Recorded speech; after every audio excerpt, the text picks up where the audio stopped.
Hey there, Knicks fans. Yeah, got the swagger back now. How you doing? It's your boy, Jonathan Macri, with you for another episode of the Knicks Film School Podcast. A very much more genuinely jovial edition of the pod, recording this at 6:11 p.m. on I've lost track of the days. It is Thursday.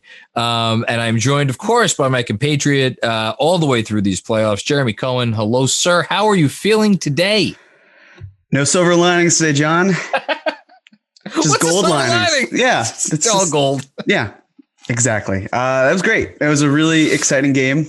It was a win, first and foremost. That was great. Yes. But it was also how they got there. That was just so exhilarating. So, yeah, it's good. It's good to be tied 1-1. It's steak and lobster for everybody right now until game 3, at least. So quick programming note. You are getting a little bit of a bonus on this episode. Not just me and Jeremy. Coming up in a little bit, I got a chance to speak to MSG's Monica McNutt, who you, I'm sure, have seen on the MSG pregame show, halftime show, postgame show. Recorded that conversation a little while ago. So after myself and young Mr. Cohen are done talking, stick around because you're going to get that convo. And like I said, it's a lot of fun. But first, of course, me and Jeremy have some business to attend to, which is to discuss this game that. So I want to open by saying I went right to the live stream after the game, and then I sat down and I wrote about it, and then I went right to sleep, got up, did a second edition of the newsletter, finished that, and rolled right into the Friday's edition of the newsletter, and have been working on that all day, and then rolled right into talking to Monica. I just came back from a walk, as you know I love to do with my family, and now I'm sitting here with you. It's weird. It's almost 24 hours since the beginning of game 2, and I still don't know that I fully processed. I know what happened, but the gravity of what took place and just how how batshit crazy was that? Because I'm not sure I even realize where are you at on the batshit crazy meter? I'd be lying if I said there wasn't a moment, maybe a few, where I thought, all right, this is like we're going to be the Clippers. This is what's going to happen. The Hawks are going to go up 2-0, and that's just going to be it. You know, like the way it was working was towards the end of the second quarter when things really seemed to escalate drastically. In a bad way, of course. Yeah. I didn't think that they would necessarily lose, but I thought like this is becoming more and more daunting of a task. But the one thing I did think of was, what about the Knicks covering? And I live bet the Knicks, and then I doubled down on it, and then they won. So clearly I wasn't thinking like, oh, they're not going to lose, or like that they're not going to win. I thought that there was still a chance to win, but there was something about it where they're a second half team. That's very much their DNA all year. And they were. And Julius Randle remembered, oh, yeah, I won the most improved player award for a reason. It's because I'm really good and I can attack the defense very well. And if my shot comes around, then I'm going to be unstoppable. And for some few moments, he hit the 3 in the beginning of the third and then didn't seem as great. After that, tossed the ball out of bounds and some crazy plays after, but things started to click. And before you know it, was what, like almost a 10-point game? Was it a 10-point game? It was a 10-point game. It was just everything about the night was, it was the ultimate roller coaster ride, which is we spoke on this podcast, I guess a week ago now. I've forget about losing track of day, a week and a half, 2 weeks almost, about how the last couple games of the season were kind of a microcosm of the season as a whole. And this game felt like that because you got off to the hot start, like the briefest of hot starts, but they were at one point, don't forget, what were they up 7-3, I think, but it felt like RJ had a 3. I think RJ had another basket. It felt good. And then, oh no, bad, lots of bad. But then they fought back, and I think they got it to within 1 in the first half. And then, as you alluded to, end of the second quarter was a shitstorm. Julius comes out, hits what if I've wrote it today, I'll say it again. If they win this series, I think that shot will go down as the biggest moment of the series because it reestablished him as you said, a guy who remembered he's hit 42% almost from three this season. But even then, there was a few minutes of like this, like it didn't come right away, and then 33 points in 10 minutes. They went on a 33-11 run over that span of time, and that was the game. It was literally the Knicks put their shit together for 10 minutes, and they won the game. Like but all season long, it's like other people look at this team and they're like, it's the Knicks. We can't take this seriously. But it doesn't, like, they get it done when they need to get it done. It's incredible. It's unbelievable what they were able to do. Yeah. Great. So I'm going to go through some names. Tom Thibodeau, Derrick Rose, Taj Gibson, Reggie Bullock, Julius Randle, Obi Toppin. All of them had a significant hand in this victory. Do you think it's close between two or three of those guys as to who was most responsible for this? Or do you think, a similar question to what we dealt with the other day, do you think it's one head and shoulders above the rest? I think it's close. I mean, if we want to break it down, right? We look at Tibbs and how I thought Tibbs was the biggest culprit of game one. And it seemed through that first half, it's going to be the same story, that the Knicks were going to fail to make the proper adjustments. I mean, they tinkered here and there, but schematically, maybe it wasn't the biggest change game to game. And you're thinking, oh my God, it's a double-digit lead for Atlanta going into halftime. They're going to go home up 2-0 unless something drastic happens. Well, hold on, pause there. Did you think he was going to make the change? I wondered. I really did, because of the fact that we had talked about in the last episode, the idea of like, okay, well, getting through that first game is like, this is kind of the reason, but then there's that continuity. And then, if you had said like Tibbs will start Rose to begin the half, yes or no, I probably would have said, no, it'll be Elf. I think I would have said no too. But I had an inkling like, look, this just isn't working. And the Knicks keep getting off to slow starts for a reason. Gave it away. Right. And there's just no continuity. There's nothing like the Knicks need those first few minutes to get their kinks out. But the problem is that they've been getting it with Elfrid Payton, and then they've needed Derrick Rose to kind of get hot, but he is, he's coming off the bench as well. So it's like in the time that it would take for the entire rotation to be warm and loose, no one's really ready yet. No one's in sync. And, so that was kind of the big thing for my feeling. But I think you have to say Rose was the number one factor. I mean, he was just on fire. He played 39 minutes, which is just staggering. Insane. I think you have to as well say Taj too, though, because, Noel looked like a shell of himself in a lot of ways. It's not a great matchup for him. The ankle, I have a feeling, is bothering him more than is being led on. I mean, it was great that he could play for Noel. Yes. Yeah. There was a report about that, I think, somewhere today. I have not paid enough attention to Twitter today, but yeah, I think I saw something like that. Mm-hmm. And then, I mean, look, Bullock just being himself, right? Like he doesn't have to do anything extraordinary. He just has to hit a few catch and shoot threes, maybe some movement when he has the ball in his hands for a pull-up jumper. He basically did that. And that was all he had to do. Randle, second half, yes, that's when things really started to click. But I think the fact that he didn't have to play with Elfrid Payton, which is also a Tom Thibodeau decision, that was huge. That was enormous for the entire team, and you could sense it right out of the gate. And then lastly, I mean, Obi, what more is there to say? It was a fun moment. It was a fun moment, but it was more than that. It was a fun moment because yet again, we sound like a broken record here. He's contributing to winning, not to sound like Tibbs, but that's what he's, and the alley-oop was like, and the Breen call is what made that alley-oop. I'm sure being there would have been fantastic, but just, how Breen screamed it was really great, in my opinion. I will say, does that take precedent over the RJ dunk, do you think? Because they won the game? I think it does. I think it has to. Yeah. It takes precedent over his first dunk, that's for sure. But I will say this, the thing about Toppin that's so funny to me is I remember when, before the draft, thinking about like what his archetype is, who he kind of resembles the most.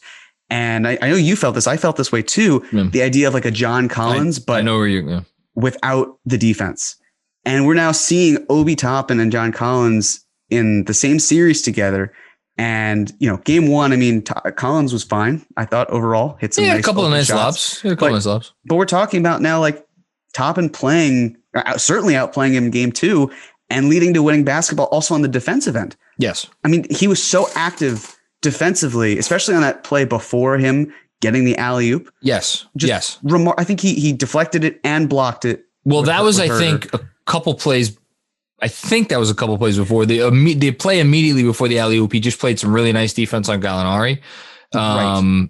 But to your point, like you could still get him. Like we see, like they got him on in the second half of game one where he didn't go back over to Gallo fast enough and Gallo got a three. Like those moments still happen, but that's a rookie thing. That's not a you can't play defense thing. I think we're past the can this guy play NBA defense, because I think the answer is pretty clearly yes, and that's very exciting moving forward.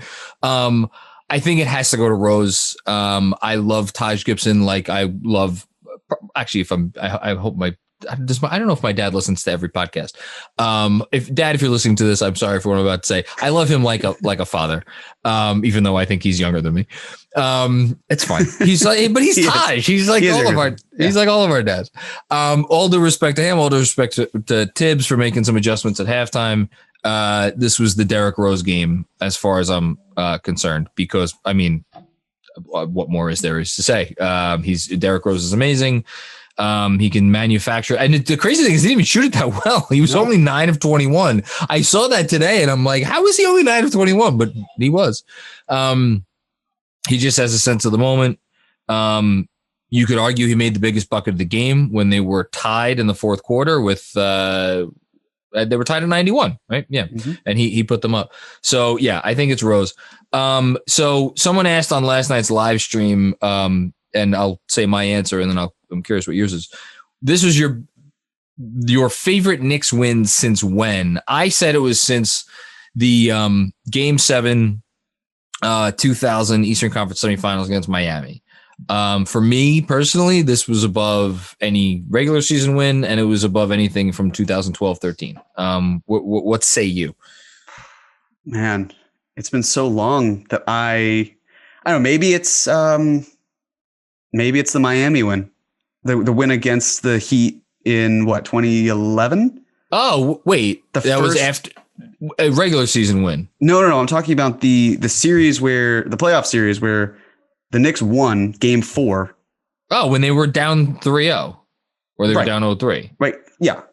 I mean, maybe you could say something about them clinching it against Boston, but that whole series to me felt like after that J.R. Smith elbow incident and wearing the all black, it just like the energy and the momentum fizzled, and it just like, great. You were up 3-0 and then they were up 3-0 and 4-2. Cool. And then they lost the next two. I don't think I've ever said this, not to get off track. In some ways, I felt that that's when they got eliminated, when they couldn't close the door, because it felt like, holy shit, when they went up 3-0, like, wow, wait, is this team really going to fuck around and do something this year? And then they lost those 2 games, and you're like, and then they obviously lose game 1 against Indiana. So yeah, I don't know. I put it above anything from that year or the year before. I do too, because also this team, it feels like there's a fighting chance, right? That was a ceiling team. You're expecting them to at least go to the next round. This, you're not. You're expecting them to be good. You're hoping they're better, but the expectations are so low that it just winds up being positive all around. I was talking to Delora about this before, because she's like, I want to go to a game. I'm like, settle down. But I'm like, I guess it's the reason why I'm not. Like, there's a part of me that's like, well, this team can't win the championship this year. So there's a part of me that doesn't feel that it is as paramount to get to a game at the Garden for the playoff run, because I'm like, it's not going to like, there is no chance it results in a championship. And then she's like, well, wait a minute. So, but you're going to be disappointed when they lose. It doesn't matter who they lose to. So, like, how does that work? If you know they're not going to win at all, but you're also going to be incredibly disappointed. And I had no answer for her. And I realized, like, this team really does feel like it could beat any given team on any given night. It's just crazy. Yeah, but yeah, I don't know where I was going with that, but I just wanted to say that. Okay. As usual, your wife is right. Thank you for that. Yes. You should go. It was a great time. And I saw a loss. I saw a crushing loss with 0.9 seconds left. And I had the time of my life. You did. Best Knicks game I've ever attended. So one might say the best time one could have outside of Atlanta in a particular establishment. Yes. One might say that. Okay. Another thing from the live stream after the game. We were talking about, this is my mea culpa moment. So someone asked, or maybe I just brought it up, that Derrick Rose was like the Knicks' best in-season trade. I think I said since Dave DeBusschere. I forgot a couple of in-season trades. For one, Derek Harper was an in-season trade. I completely forgot that. Helped them obviously go to the finals, was arguably the best player in the 94 finals. And Earl Monroe, I did not realize this. Someone, I forget, I should give, I don't want to spend too much time looking up. Someone reminded me on Twitter today that Earl Monroe, he was traded 3 games into the season. Another pretty big one. There's also Carmelo Anthony. Also Stephon Marbury, and I believe you have another dark horse contender, or is that Andrew who put that down? The must have been Andrew. It must have been Andrew. Okay, he mentioned the Kristaps Porzingis trade as an in-season trade because it kind of set up everything we're seeing now. I think that might be a little bit of a bridge too far. This is good. I'm sure I'm going to get shit for this. I think this is a bigger deal than the Carmelo Anthony trade. Not in terms of overall impact on the franchise. Obviously, the Carmelo Anthony trade set them up for 2012-13. It set them up for really several years. There was real excitement over that team, over him, the whole thing. But in terms of his impact that year, like they struggled after he got here. He struggled a little bit. And then they had one great playoff game, and he had one great playoff game. And then they lose 4-0? Yeah, they lost 4-0 in that series. So, like, I don't know. Derrick Rose is just the best player in a playoff game that they won. I kind of put the Rose trade above this for, again, in-season acquisition and its impact on that season. Well, we're talking about expectations too, right? Yes. When you acquire Carmelo Anthony... And you give up... Right. The fuck haul, everything. Yes. That's what you're left with. You're left with Carmelo. Great player. Fantastic player. Going to be in the Hall of Fame. Wonderful, amazing. Probably going to have his number retired. Eventually, yes. New York, because where else would it be? Although it could be in Atlanta, ironically enough. I kid. Those were it was a fun few moments when he was a Hawk, and then they gave him a jersey and then cut him. I think everybody Carmelo has played for should retire. Let's retire his number in Denver. Let's retire his number in Portland. Let's retire his number in Oklahoma City, Houston. There was a rumor he was going to go to LA. Let's just retire his number there too. Let's just do exactly what we did for Jackie Robinson. Hey, 7 and 15 completely off the board. Well, we're at it. All sports. Please continue. I'm sorry, sir. The thing about Rose is that it was at the time like, okay, this is your acquisition. You're not going to go far. Like you're just getting a mentor. Great. Again, like for me, the idea of Rose at first was terrifying because it was, why are you buying? Like, how are you really going to give up a pick, a really good pick? And then we found out it's not going to be a really good pick. It's going to be like the 40th pick, or at least what turned out to be that. Yep. Totally fine. And then Rose started playing better, even better. So I think for him, it's there's a subtlety to it, right? Like it's hard for me to talk about the Derek Harper trade as I admittedly was not alive yet when that happened. So I can't speak from personal experience. He was good. Oh, he was good. He was big. Definitely was. Big deal. But yeah, in terms of Rose, I think maybe it's recency bias, but everything about what he's doing. And is this like, okay, let's say he wasn't there, right? Who else would it be? It wouldn't be anyone. Right. They wouldn't be here right now. Right. Or they trade for, some expiring contract that's like good enough, but not great. And he doesn't have this type of impact whatsoever. There's a synergy. There's this energy as well that just comes from Tibbs and Rose and even Taj too. Can't leave him out. We could call it the Holy Trinity if we wanted to. I mean, could. I don't see why we would. I mean, listen, I have a lot of years of Catholic and Jesuit education that I feel comfortable referring to those three as the Holy Trinity. Which one's the Holy Ghost? The Holy Ghost is that's the one that would confuse me. I think it's going to be, wait, are you saying theologically or in this scenario?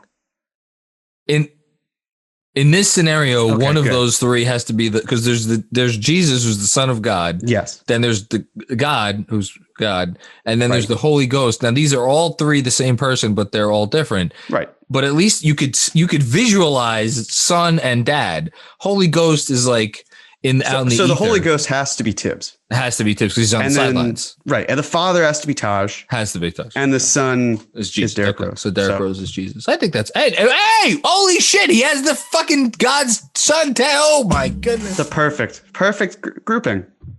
Look at this. Look at you. You're a bad Jew right now. I guess so. But now that we've offended everybody from all faiths. I like how each podcast is just turning into finding like one entity, one group of people that we just, have fun with. We can't afford it. No, okay. We cannot. We've definitely sidetracked. This is way off the rails, and Andrew's not here to corral us back. No, he's not. I will. This will be the last time that happens. Yes. No. Let's move on.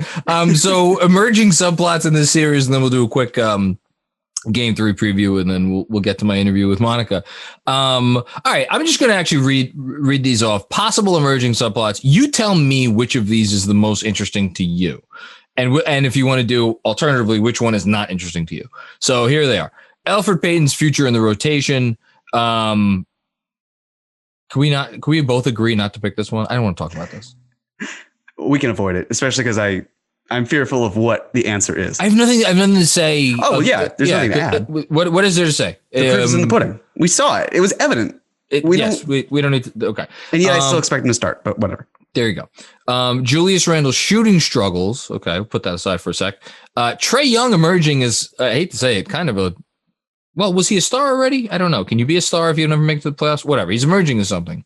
Some fans in the Garden being not very nice people. For anybody who doesn't know, it was a fan that was the Knicks did the right thing, permanently banned him because he spit on Trae Young. So that's not cool.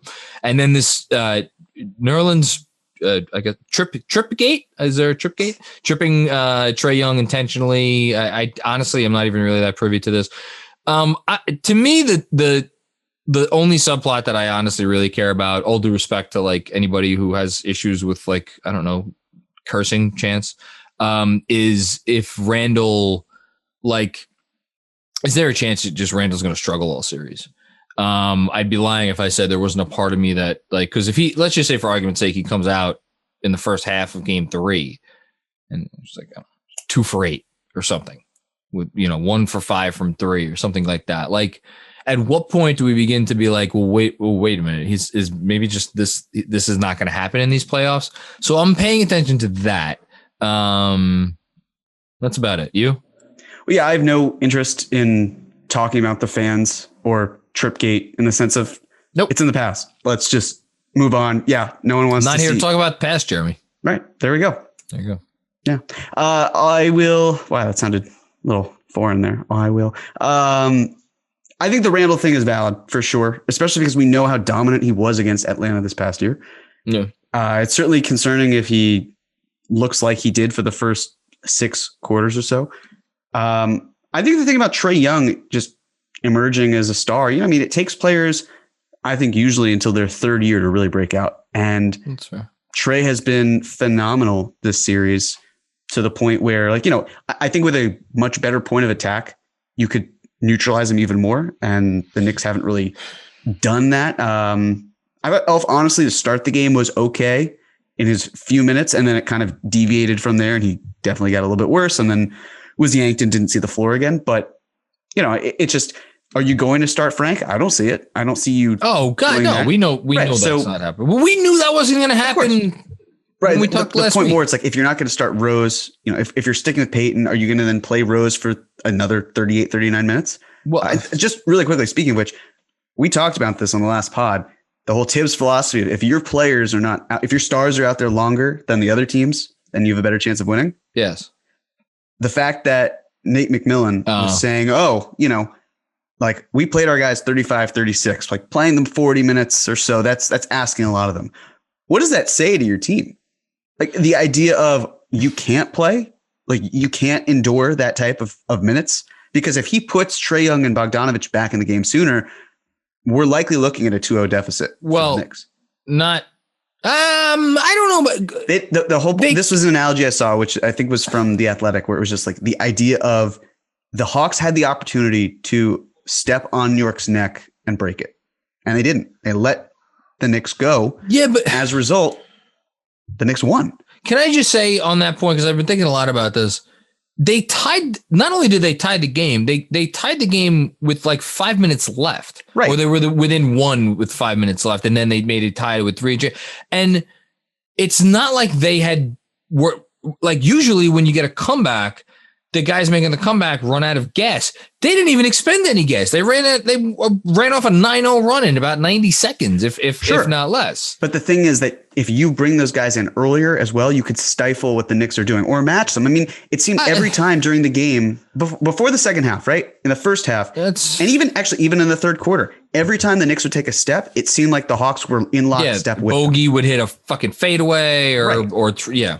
So, yeah, I mean, of course, the Knicks managed to take that lead, but I don't think it would be to the point necessarily where it can't be combated by the Hawks if they have their best players on the floor. It's a fair point. I'm not going to be like, here's where I'm not going to sit here and be like, if he had brought them in earlier, it's a definite win. That said, Chris Herring had a great piece today for SI, in which he talked about this with Nate McMillan, and this is not Nate McMillan's first rodeo with some questionable decision-making in terms of minutes allotment.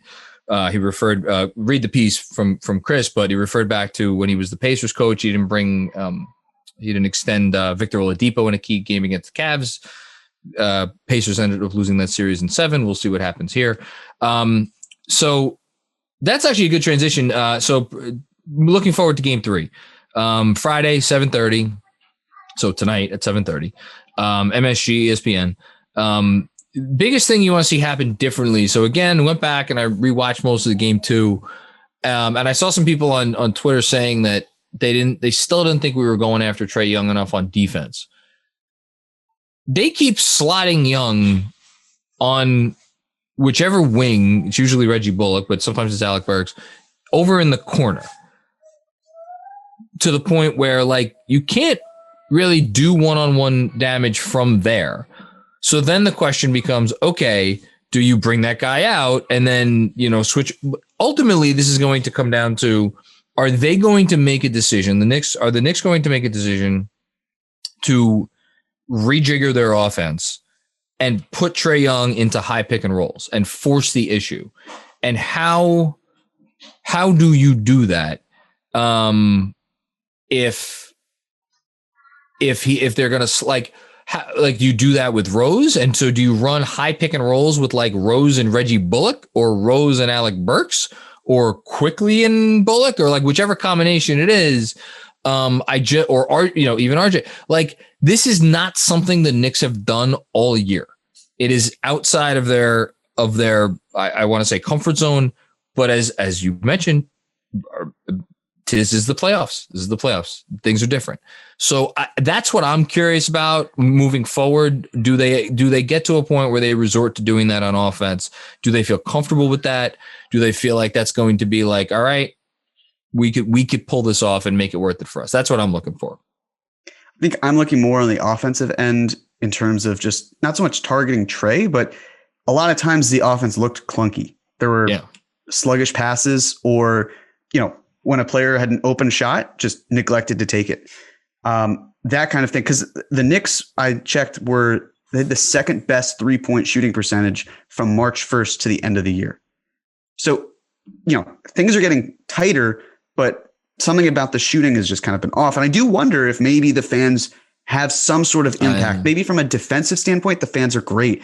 But offensively, I mean, we're seeing these two teams that are very good shooting teams just not hitting it. And I'm wondering if there's a certain point where maybe it is because of the fans. Maybe it's because of, just people in their periphery. I think the Hawks not hitting shots. I think the Knicks, I don't think there's been a ton of just like you're wide open and you have all the time in the world. Like the Knicks are making them think about these threes. That said, they have missed a few open ones, more than a few open ones probably.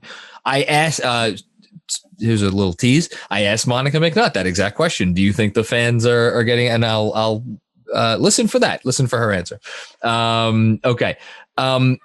Biggest thing we think will change in game 3, other than the starting line. Let's actually, a good opportunity to talk about this. Do you think that there's a chance that he starts Taj? That's what I was going to say. I think he'll start Taj. Oh man! But then that's the other thing. You neutralize Taj and Rose together, which is still a nice tandem. Yeah. I mean, you stagger them in such a way you could but then you're already expending time. Right. That's the thing. But I thought Noel did fine, I guess, on the back as a second stringer, coming off the bench in the third quarter. I think Noel's fine. Burks can throw a good lob. Quickly could throw a good lob. I think the key is that if you start Rose, you're pulling him for whatever it's end of the first/third quarter, beginning of the second/fourth. And it's a question of, is Tibbs confident that the team could score as much as they need to during that stretch of, whether it's 10 minutes total, 12 minutes total, whatever it is. And that's where I'm going to write about this a little bit for Friday. I think the emergence of Obi Toppin, throwing it back to what we said before, as a bit of an offensive weapon, does that factor into whether he's more comfortable starting Rose because he feels like, wait a minute, I really have something with this bench unit now without Rose, just with quickly Burks, Toppin, the fuck am I forgetting? The center. And then, I guess in this world, we're making it a 9-man rotation. Right. So it's, RJ or Reggie Bullock, whoever. We'll see. Nothing would shock me, which leads us to a perfect transition. Last thing we're going to do before we get to my interview with Monica, confidence level for game 3, confidence level for the series. And then of course, prediction. High for both game 3 and the series. Well, I think that the Knicks will win at least one in Atlanta. That's my gut feeling. I don't know if it'll be game 3 or 4. That's the, That's where I'm exactly at the same place. And that's why my confidence level for the series is not, I can't say it's high. It's like, but then here's the thing, right? You said Knicks in 7 and the idea of the Knicks winning one game in Atlanta, which would mean that home court advantage has been restored. Yeah. But here's what I don't like. I don't like the idea of losing game 3, winning game 4. And then, let me rephrase that. Losing game 3 and then having to be in a position to win 3 out of 4 against Atlanta. Because then you're talking about, all right, we're going to steal game 4. Great. You come home, it's game 5. You just had a must-win game, and now you have another must-win game. More or less. I mean, yes, could you lose game 5 and then go into Atlanta, win game 6, come home, win game 7? Yes, it's possible. But I don't really want to be in that spot. So this might sound crazy, but I really do feel like game 3 has almost maybe not equal importance to game 2. It's damn close though. No, game 3 is incredibly pivotal. I don't have the exact number, but I remember that in series that were tied 1-1, the winner of game 3 would typically win the series 80%, at least 75 to 80% of the time. Yeah, that sounds right. And that's huge. I mean, to say that 8 out of 10 times, basically, the winner of game 3 in that scenario wins the series. It pretty much dictates it. Yeah. So, right. That's why I think that I would feel a lot better if the Knicks won game 3, puts a ton of pressure on the Hawks. But again, the Knicks really just need to win one and then it's a best of 3. That's the other thing. You don't have to look at it as I know it's hard not to. I know where we're standing, but the thing is that the Hawks also have to do the same thing. They also have to win 3 out of 5 games. Let me say this. I like the fact that there's 2 games off between game 4 and game 5, because if the Knicks do drop 3, if they drop 3 and then win 4, it's kind of like you reset it and there's an extra day to let the air out of the balloon, I guess would be the best way to say it. Okay. We have to predict the score. So are we both going to go Knicks win this game? I don't know. Because again, if the Knicks lose this game, I'm just going to pick the Knicks to win game 4 because I still believe that they're going to split it. So I'll say this, because I'm confident in the series, because I said the stat, the general stat about how the Knicks do, I have to go with Knicks game 3. I have to. Otherwise it would, we're basically just saying they have to overcome greater odds 20 or so % chance of winning the series after dropping game 3. Something has to go right that hasn't gone right. I don't mean to say like something has to for this. I mean more like I believe something will go right that has not gone right yet. Whether it's Randall coming out and having a huge game, we get a quickly game, we get a something. I like what I've seen enough from the defense, especially over the second half in game 2. Barely. I like what I've seen enough. I think the Hawks are going to hit more threes. They only hit 26% or 27% from 3 in game 2. It's a massive factor in how they lost. Goodness. For devil's advocate, though, the Knicks shot less than 30% from the floor for the first half. Oh, the Knicks shot like shit. Their game. I mean, the whole game as well. But I'm saying specifically, they shot under 40% for the game. Yeah, right. But even in that first half, where it was like 28, 29%, something's got to give. No, you're right. All right, I think the Knicks will win by. Let me pick a score. Well, I go first. I was closer for this one. Thank you. You're not welcome. That's fine. What was the final score of this one again? It was 101-92. Yeah. So I'm gonna say 105-100. That's a good score. I'd be happy. I'm gonna keep picking higher scores, and eventually it's gonna pay off for me. I'll go. I'll go 114. 10. No, I'll go 114, 111.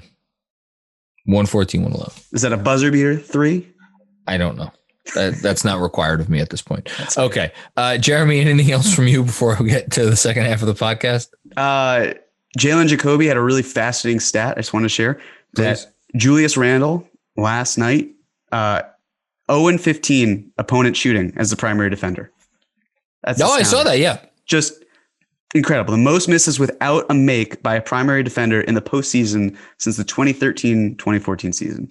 So seeing him and Trey go one-on-one together and Randall holding his own, it's just an incredible testament about where he's gone as a player. And I think it'll snap back for him. It has to. If we're betting on the law of averages, like he has been better, obviously, but to the point where I have this supreme confidence in him because he's been who he has been, and for him to have these 2 games, or at least a game and a half, listen, look weird. I think he'll just attack the basket, get things moving, and hopefully open things up. Maybe the corners open up more. Maybe Atlanta stops,